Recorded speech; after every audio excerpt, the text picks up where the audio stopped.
questionable aspect of honesty in that response? Or in that understanding? Or is that okay to respond for them in that particular way because that's how they feel? So does that fall on the material, moral framework, or is that on a spiritual level? Well, as Chaitanya Charitamrita says, a real devotee actually feels, I don't have any love for Krishna, and I'm not doing any service. I know it's paradoxical. Sanatana Goswami in Brihad Bhagavatamrita gives this definition of dainya, humility. He says, dainya is when everyone recognizes you're so expert in doing service, but you yourself think you're useless. And the converse, dainya, Sanatana Goswami says, is not that everyone thinks you think you're useless and you actually are useless. No, that's not dainya. It's when everyone sees you're expert, but you think, I have no abilities. That's dainya. So these bhakti emotions are for real. And by hearing about them, we aspire to be like that. And the super soul in the heart notices, oh, you want to be like that? Okay, I'll help. As Prabhupada said, Krishna is not lazy in your heart. He's listening. He's watching for what you want, and he helps. So by associating with devotees, you see so many characteristics you want for yourself. Oh, and you pray, oh Krishna, one day can I be like that? And Krishna in the heart, his super soul notices, all right, I'll help. So a real devotee, and we all want to be a real devotee, is one who thinks, I don't have any abilities. When Bhaktivinoda Thakur says, oh Gurudev, your good qualities are all that I'm made of, he's not just speaking poetry. It's paradoxical, I know. So there's nothing wrong with devotees trying to follow in those footsteps. They're being honest by following in the footsteps of the predecessors. There's nothing, it's not that, well, I have no good qualities, but actually I think I have some good qualities, but still I'll say I have no good qualities. They're trying. They're trying to follow in the footsteps, and that is real honesty. Okay? Yes? Do we have a choice or karma decides everything? Because we can hear often that, I'm in Hare Krishna because I probably did something, in past lives, and it's just a gift, it's my karma, or I'm rich, or I'm poor. But do we still have some choices, and can we change something? Anything to do with bhakti is beyond karma. So, like for example, in the case of Vedasara, no doubt he performed bhakti in the previous life. Otherwise, what's a 5-year-old boy running away with his 7-year-old brother? How far is your village away from Assam? On the border of Tibet, and he gets to Mayapur. It's just incredible. So that means there's something that worked from a previous life. So it's not karma.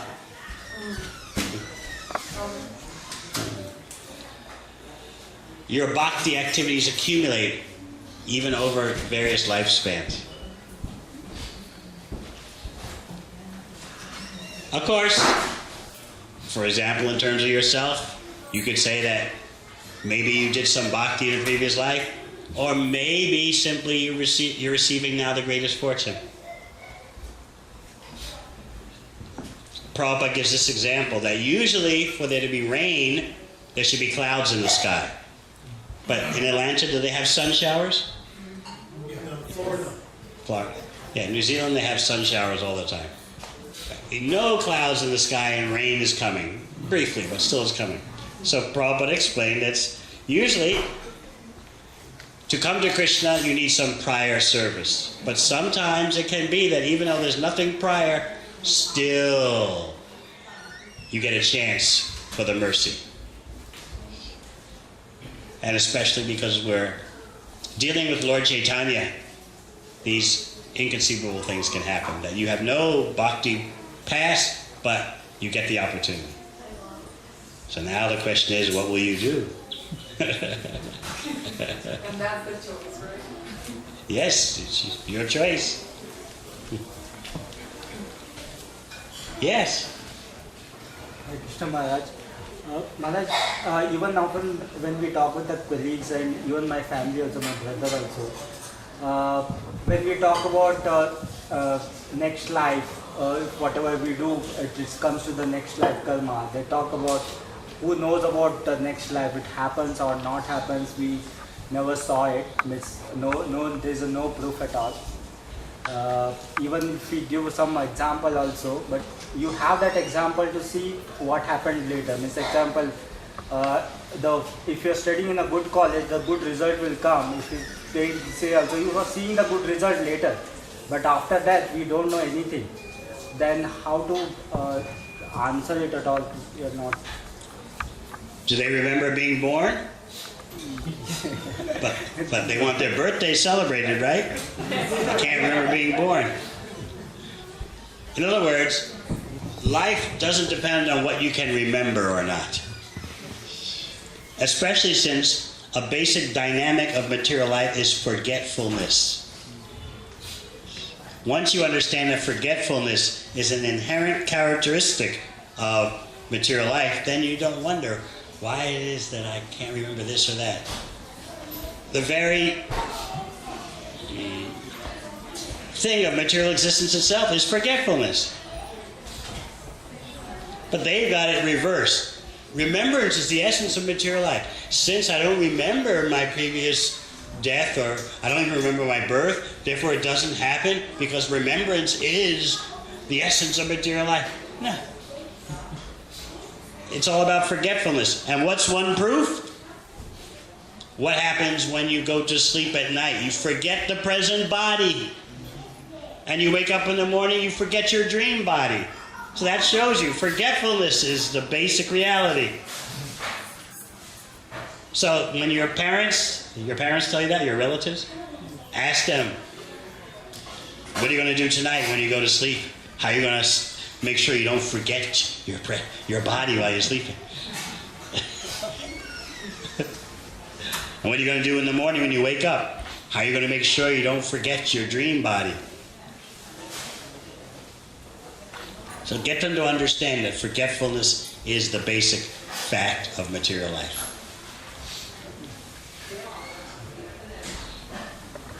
Anyone else? Yes, I have a question. All right. Hare Krishna.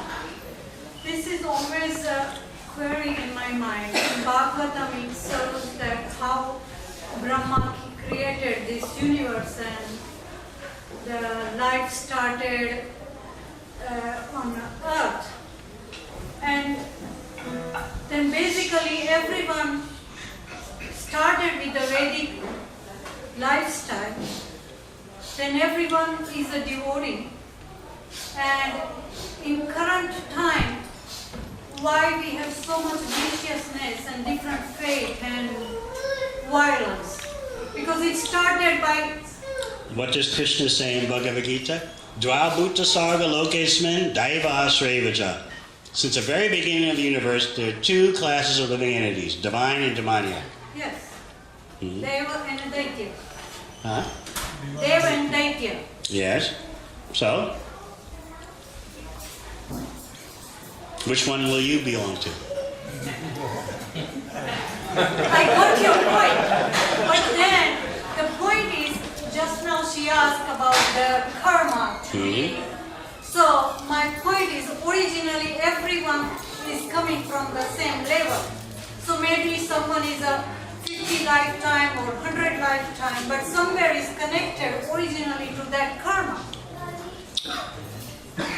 Living entities are injected into this world with different karmic reactions.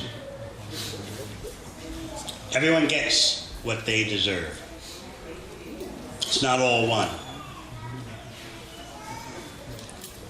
I got your point, but Okay. I confused her point, which one or other way, it's based on our karma, we create another lifetime.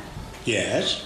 And same way we can become any animal body or any other body too, or different part of the world also. Based on our karma, Yes. we already decide. But originally, the soul came from passing through different karma, and I keep on changing my karmic lifestyle and reaction. You want to trace out the beginning.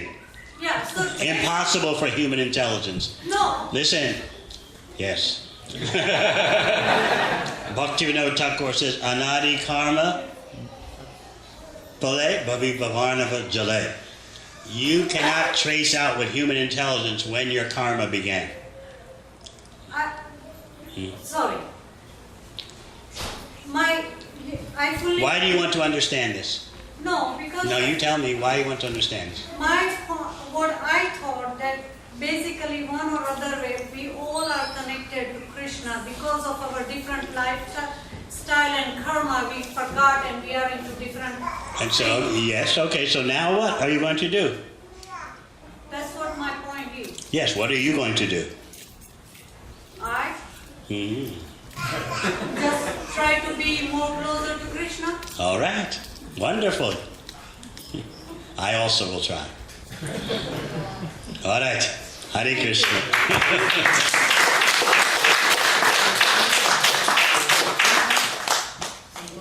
All right, we'll have a little kirtan.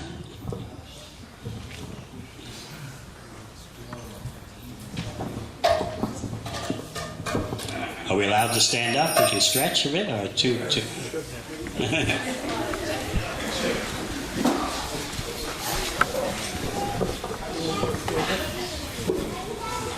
Well, he's finished.